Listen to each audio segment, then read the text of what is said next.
वो क्या होता है, जब तकदीर साथ देती है ना क्रिएटिव आदमी का, तो कोई ना कोई नेटवर्क बना देती है, रास्ता बन जाता है, लोग मदद करने लगते हैं। मैं दिल्ली से 1995 में आया था और बीइंग आनंद, मैं टीनू आनंद जी के साथ कोई ऐसा एक लिंक बना के, आनंद एक बिरादरी होती है, किसी लिंक से मैं वहाँ उनके पास पहुँच गया। एंड हमारे एक दोस्त थे सुंदर दीपक, उन्होंने उनसे मिलवाया और मुझे उन्होंने टीनू जी को बताया कि लड़का दिल्ली से आया। मैं पहली बार आया था 1995 में अगस्त में। तो मैं इसको, टीनू जी कुछ गाने सुनवाना चाहता हूँ आपको। तो उन्होंने बोला गाने तो सुनवाएंगे लेकिन क्या करना क्या चाहता है। कहता है इसको सिंगर बनना है। तो वो जो मेरे अंदर तड़प थी, स्कूल में कॉलेजेस में गाता था, महफिलें होती थी, लोगों के दिल जीत लेते थे और एक खुशी मिलती थी जब सामने रिसीविंग एंड पे लोग खुश होते हैं ना, तो बड़ा दिल खुश होता है। ऐसा लगता है कुदरत ने कुछ देन दी है हमें जो हमने आगे दे दी। वही लेके मैं जब बॉम्बे आया तो मैंने टीनू आनंद जी को रात को 9 बजे हमारी मुलाकात शुरू हुई, मीटिंग शुरू हुई और उन्होंने कहा ठीक है बेटा, माहौल बना हुआ है, गाने सुना दो जो तुम्हारे पास हैं। तो मेरे पास 20-22 गाने उस टाइम मैं लेके गया था। तो मैंने उनको सबसे पहला गाना सुनाया, वो झांझरिया उसकी झनक गई चुनरी भी। This was the first song. उन्होंने कोई रिएक्शन नहीं दिया। दूसरा सुनाया, कोई रिएक्शन नहीं दिया। 15-16 गाने सुनाए। मैं थोड़ा परेशान हो गया कि खामोश क्यों है। तो मैंने बोला सर मैं और सुनाऊं? बोले नहीं और मत सुनाओ। सॉन्ग नंबर 1, 3, 7, 9, 11 ऐसे उन्होंने नंबर्स बोले, ये मेरे लिए रख दो। तो मैं थोड़ा हिल गया कि मुझे खुद ही नहीं मालूम मैंने कौन सा किस नंबर पे सुनाया था। तो वही जीनियस उनकी एक बात थी कि इतनी जहनी तौर पे उनको ये मालूम था मैंने कौन से गाने सुने, ये नहीं उनको नंबर से मालूम था कि वो मुझे रखने हैं। फिर मैंने उनको बोला सर मैं सारे दोबारा सुना देता हूँ। And that was the beginning of journey. उन्होंने 6 गाने मेरे सिलेक्ट कर लिए और उन्होंने मुझे प्रॉमिस किया कि फिल्म मेजर साहब बना रहा हूँ मैं अमिताभ बच्चन के साथ। अमिताभ बच्चन, अजय देवगन।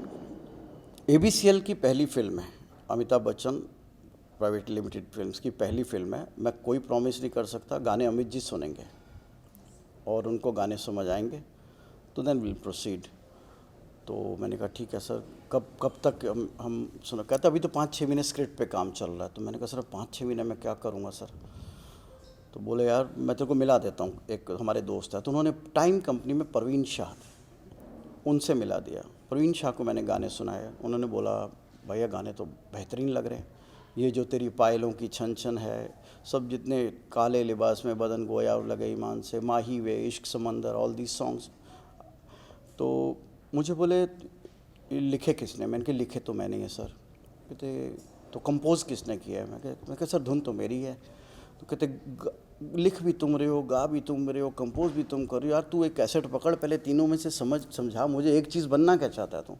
मैंने कहा सर मुझे तो सिंगर बनना है, गाने गाने हैं।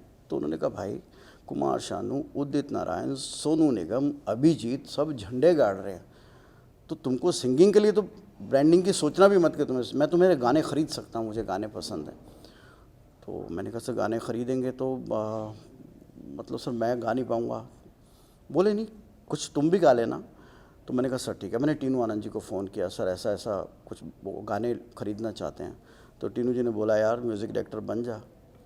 म्यूज़िक डायरेक्टर तो सिंगर को चांस देता है, अपने आप को जब मर्जी चांस देना। तो this is how journey started. तो सबसे पहले मासूम फिल्म के गाने रिकॉर्ड हुए। मासूम फिल्म सिल्वर जुबली हो गई, नई स्टार कास्ट की फिल्म थी।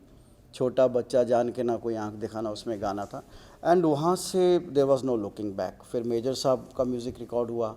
उसके बाद मैं 12 साल 13 साल, मुझे मालूम नहीं है कि मैं घर टाइम पे पहुँचता भी क्या नहीं पहुँचता। I did about 90 films in 10-12 years, about 13 albums. Hansraj की एल्बम दिल चोरी साडा हो गया, श्वेता शेट्टी, सुनीता राव, कमाल खान, कई जो मुझे याद भी नहीं है। तो ये मेरी तकदीर थी कि मुझे my kids grew like this, you can horizontally not vertically. मैं सुबह आता था सोए होते थे, रात को आता था सोए होते थे। And this was the first inning. फिर मुझे ईयर्स एंड ईयर्स मैं जब काम कर के मुझे ऐसा लगा कि इंडस्ट्री कॉर्पोरेटाइज हो रही है अभी सडनली। पहले इंडिविजुअल प्रोड्यूसर डायरेक्टर्स होते थे, कॉर्पोरेट सिस्टम नहीं होता था। सडनली कॉर्पोरेट सिस्टम चालू हुआ। उस कॉर्पोरेट सिस्टम में मेरी लॉबी नहीं थी। I was not connected to that world.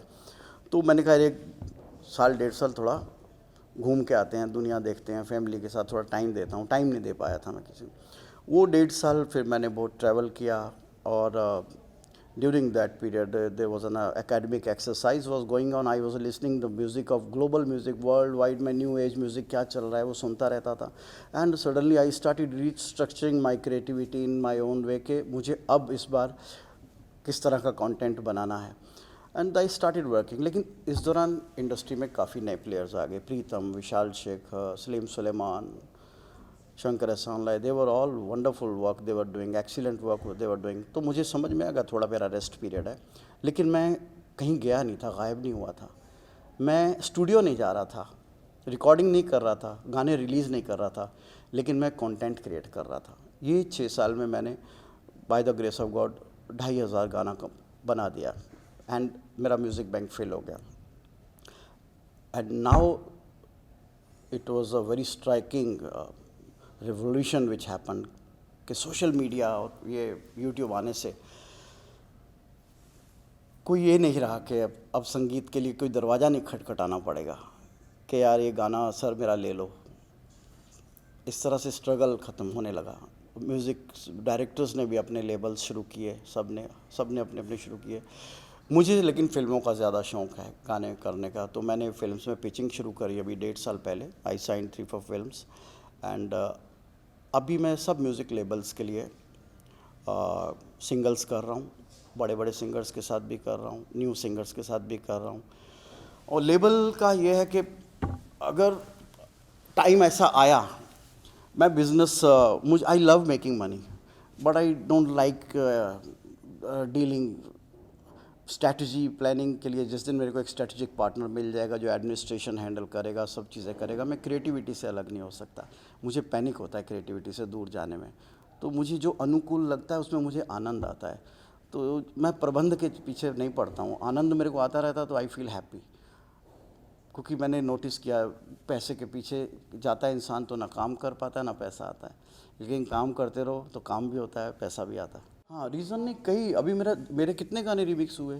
Mahi way recreate हुआ, दिल चोरी साडा हो गया, इश्क समंदर, कितने गाने रिक्रिएट हुए, टोटे टोटे हो गया।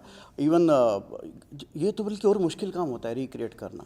रीमिक्स करना आसान होता है क्योंकि उसमें कुछ चेंज नहीं करना पड़ता, उसी को सिर्फ न्यू डिज़ाइन करना पड़ता है। लेकिन कोई आपको कहे यही गाना दोबारा बनाओ, तो ये बहुत मुश्किल काम है। कोई मुझे कहे दिल दे दिया दोबारा बनाओ, दिल दे दिया है जहाँ तुम्हें देंगे, कोई बोले कि ये गाना दोबारा बनाओ, तो ये बहुत मुश्किल काम है। तो हमने बहुत मुश्किल काम किया, ये आसान काम नहीं है कि ठुकरा के मेरा प्यार को दोबारा बनाना। और हमने पूरे गाने में सिर्फ ठुकरा के मेरा प्यार मेरा इंतकाम देखेगी, इसकी रिकॉल वैल्यू की वजह से ये हुक लाइन रखी कि ये हुक लाइन लोगों के रूह में उतर गई। और मैंने तो ये भी सुना है कि इस गाने के चक्कर में बहुत लोग IAS ऑफिसर बन गए। बिल्कुल, आपने सुना नहीं इसका जो पहला शेर क्या है, कामयाब होने के बाद लड़का बोलता क्या है कि सुर्खियों में देख मेरा नाम आ गया, तेरा बेवफा होना भी मेरे काम आ गया। तो इतनी सी लाइन हमने बिगिनिंग में इसलिए रखी कि आगे का गाना सुनने की तड़प हो। अगर हम ये लाइन बिगिनिंग में नहीं रखते, और ये नई लाइन है, फिर हमने आगे भी जितना लिखा, ज़ख्म खाए तुझसे पर मुझे रोना नहीं, जा जहाँ जाना है मुझे कुछ होना नहीं, तस्वीरें तेरी फेंक दी जला के आग भी सेक ली, इस आग में अब दर्द का पैगाम देखेगी। ये पूरा ओरिजिनल है।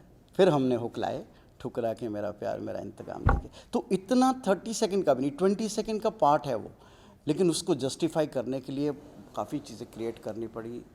तो I am very happy the way it has come out. God is great. जब भी मैं गड़बड़ करता हूँ ठीक हो जाता है। बहुत अच्छा रिस्पांस आ रहा है। मैं अभी जब से गाना 5 घंटे पहले से लॉन्च हुआ है, दोस्त लोगों के फ़ोन आ रहे हैं, इवन कंपनी ने भी कॉन्ग्रेचुलेट किया। तो मुझे ये लग रहा है कि क्योंकि ये ऑलरेडी हवा में है चीज़, अब वो जो भी इस गाने का पहला जो नाम है, जैसे गदर 1 के फील की वजह से गदर 2 में लोग एंटर किए, अब गदर 2 में एंटर किए जम गई, तो वो भी उसी लेवल पे जा रही है। तो अगर लोगों को ये भी लगा कि यार ये पहले गाने जैसा तेवर एटीट्यूड इस गाने में भी है, तो ज़रूर ये गाना कामयाब होगा, और मुझे यकीन है होगा।